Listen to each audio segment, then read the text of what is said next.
Hola a todos y bienvenidos a este nuevo análisis. A ver, cuando pensamos en la guerra de Vietnam, es facilísimo que nos venga a la mente la típica película de acción, helicópteros sobrevolando una selva espesa y, por supuesto, la música de la Creedence sonando a todo volumen de fondo. Pero hoy vamos a dejar a un lado esa visión de Hollywood. Vamos a ponernos las gafas de analizar y vamos a diseccionar la realidad geopolítica y el trauma psicológico de un conflicto brutal. Un conflicto que, ojo, no surgió de la nada, sino que fue el heredero directo de la Segunda Guerra Mundial y sin duda el campo de pruebas más sangriento de toda la Guerra Fría. Vamos a ello. Esta es nuestra hoja de ruta para hoy. Primero, el tablero geopolítico mundial. Segundo, los recursos y las guerras subsidiarias. Tercero, pasaremos de Dien Bien Phu a Tonkin. Cuarto, enfrentaremos el mito contra la realidad. Quinto, hablaremos del colapso psicológico. Y por último, el fin de la inocencia. Empezamos con la primera parte, el tablero geopolítico mundial. Bueno, para entender todo este embrollo tenemos que echar la vista atrás, justo al final de la Segunda Guerra Mundial. Y aquí la historia tiene un sentido de la ironía tremendo. Resulta que la inteligencia estadounidense en realidad había ayudado con armas y medicinas a un líder guerrillero llamado Ho Chi Minh. ¿Por qué? Pues porque compartían un enemigo común, Japón. Fijaos en el año 1945. Cuando termina la guerra, Ho Chi Minh declara la independencia de Vietnam y, escuchad esto, cita literalmente la mismísima Declaración de Independencia de los Estados Unidos esperando el apoyo de Washington. Pero claro, la Guerra Fría ya asomaba la cabeza. Para evitar que Francia se pasara al bando soviético en Europa, Estados Unidos decidió mirar hacia otro lado y ayudar a los franceses a intentar recuperar su antigua colonia. Las líneas enemigas ya se estaban dibujando. El punto crucial para entender por qué Estados Unidos se metió de lleno es el pánico absoluto que se apoderó de Washington en 1949, cuando China se volvió comunista. Fue entonces cuando el presidente Eisenhower puso sobre la mesa la famosa teoría del dominó. Creían ciegamente que Vietnam era como la pieza central de todo el sudeste asiático.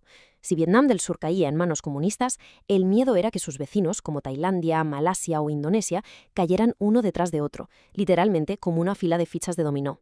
Así que en el fondo no era una guerra contra un solo país, era una guerra preventiva impulsada por el terror absoluto a la expansión de una ideología.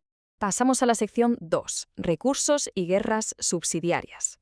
Y ojo a esto, porque tendemos a pensar que todo era pura ideología, pero había muchísimo más en juego en el terreno. Vietnam no era rico en petróleo como Oriente Medio, ¿vale? Pero tenía un peso económico mundial brutal. Era conocido como el cuenco de arroz, uno de los mayores exportadores del mundo, y además un productor clave de caucho. Pensadlo bien, el caucho era indispensable para cualquier maquinaria militar o industrial de la época. Controlar esa fuente de alimentos y materias primas era una baza estratégica tremenda.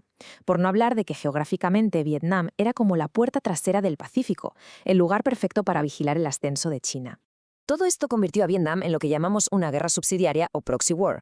Básicamente, las grandes potencias usaban el país como tablero de ajedrez. Por un lado, tenías a la Unión Soviética mandando tecnología avanzada, radares y misiles antiaéreos, buscando desangrar económicamente a los americanos. Por otro, China enviaba miles de toneladas de suministros y armas ligeras para las guerrillas. Y en el otro extremo, Estados Unidos poniendo toda la carne en el asador con financiación masiva y miles de tropas, en su mayoría chavales reclutados. Era el escenario perfecto para que estas potencias midieran sus fuerzas sin tener que lanzarse bombas nucleares en sus propias casas. Vamos con la tercera parte, de Dien Bien Phu a Tonkin. ¿Cómo pasamos de enviar unos cuantos asesores a una guerra total? Pues fue como una reacción en cadena. Todo estalla en 1954, cuando los franceses sufren una derrota humillante y definitiva en Dien Bien Phu. Tras esto llegan los acuerdos de Ginebra, que dividen el país en dos mitades temporales, el norte comunista y el sur respaldado por Estados Unidos. El plan internacional era celebrar elecciones democráticas para volver a unir el país, pero aquí está el detalle. Estados Unidos bloqueó esas elecciones. ¿La razón? Sabían a ciencia cierta que Ho Chi Minh iba a arrasar en las urnas. Al cerrar esa puerta democrática, encendieron la mecha de la guerra de guerrillas.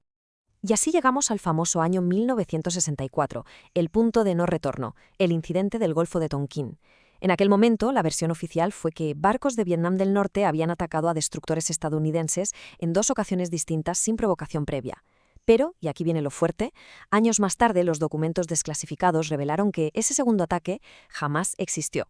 Fue una exageración, un incidente totalmente fabricado. El presidente Lyndon B. Johnson lo usó magistralmente para conseguir un cheque en blanco del Congreso. Esta maniobra le permitió enviar tropas en masa sin tener que declarar oficialmente la guerra. Un precedente peligrosísimo, la verdad.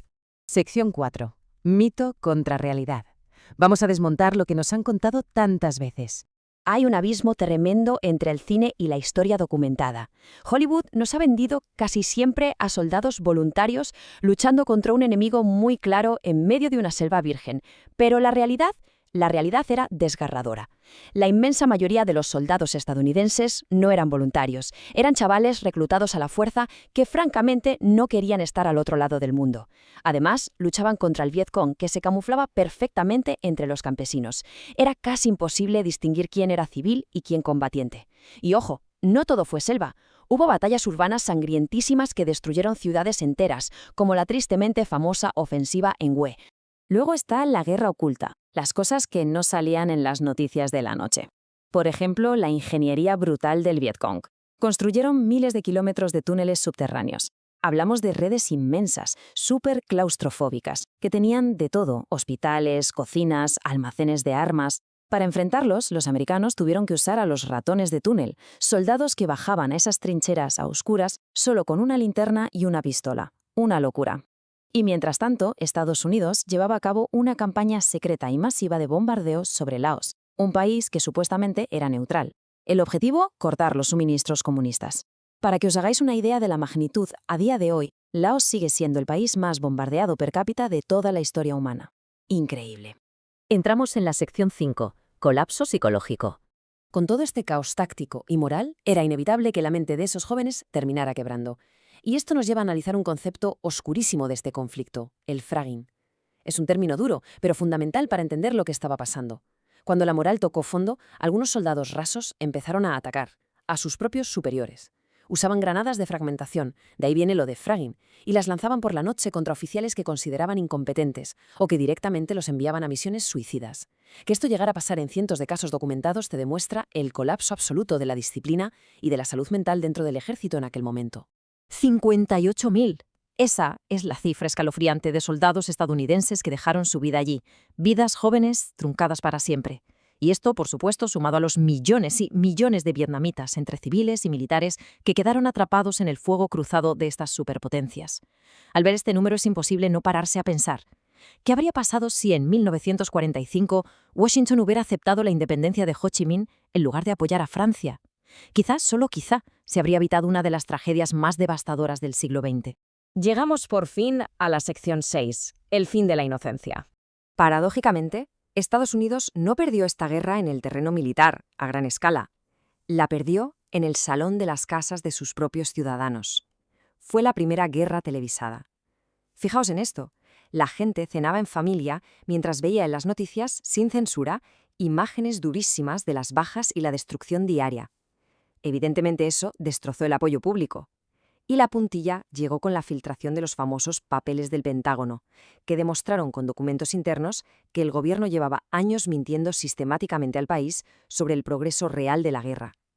Todo esto dio a luz al síndrome de Vietnam, una desconfianza profunda hacia las intervenciones militares y una desilusión institucional inmensa que marcó a toda una generación. Si tuviéramos que resumir la gran lección sociológica y militar de todo este desastre, sería sin duda esta frase: no puedes ganar una guerra si no ganas los corazones y las mentes de la población. Quedó clarísimo que tener toda la tecnología, todos los aviones y todo el dinero del mundo no sirve de absolutamente nada contra un movimiento que, aunque tenga menos recursos, está profundamente enraizado en su propia gente. Fue una cura de humildad brutal para Occidente. Las armas nunca podrán compensar la falta de apoyo civil. Y con esto llegamos al final de nuestro análisis, pero no me quiero despedir sin dejaros una pregunta provocativa para reflexionar. En una era donde vemos tragedias por televisión y los secretos de los gobiernos quedan expuestos a los ojos de todos, ¿se puede recuperar alguna vez la inocencia política de una nación? La guerra de Vietnam rasgó para siempre ese velo de confianza ciega que la ciudadanía tenía en sus líderes. Nos enseñó la cara más cruda del poder y el altísimo coste de la ambición geopolítica. Esas cicatrices siguen muy presentes en la política actual. ¿Vosotros qué creéis? ¿Esa inocencia se perdió para siempre o aún estamos intentando construir instituciones más transparentes para recuperarla? Muchísimas gracias por acompañarme en este análisis.